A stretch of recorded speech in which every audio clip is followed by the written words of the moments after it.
করার পর আমি বুঝতে পারছি যে আমি কি করব। সো আপনিও খুঁজে পাবেন যে আপনি কোনটা করবেন, জাস্ট আপনাকে একটু সময় দিতে হবে। আপনি যদি এখনো বুঝতে না পারেন যে আপনি কি করবেন, তাহলে আপনি একটা জিনিস ভাবেন যে কোন কাজটা আপনি ঘন্টার পর ঘন্টা করতে পারবেন কোনো হ্যাসেল ছাড়া, কোন কাজটি করলে আপনার ভালো লাগে, কোন কাজটিকে আপনি এনজয় করেন, এই টাইপের কোনো একটা স্কিল আপনি বেছে নেন। আপনি হয়তো বুঝতে পারবেন না যে দেখে সামনে অনেকগুলো স্কিল আছে আমি কোনটা চুজ করব।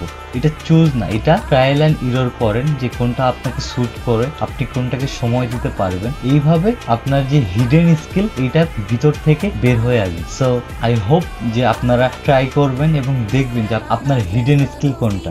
সো আজকে থেকে শুরু করে দাও, একটা স্কিল বেছে নাও, দেন ওইটা 7 দিন ট্রাই করো।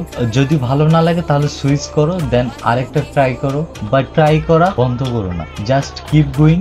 বিকজ থেমে গেলে তুমি জানতে পারবে না যে তুমি কি পারো বা তোমার হিডেন স্কিল কোনটি। সো কমেন্ট করো যে আমি আজকে ট্রাই করব, অ্যান্ড সবার জন্য শুভকামনা।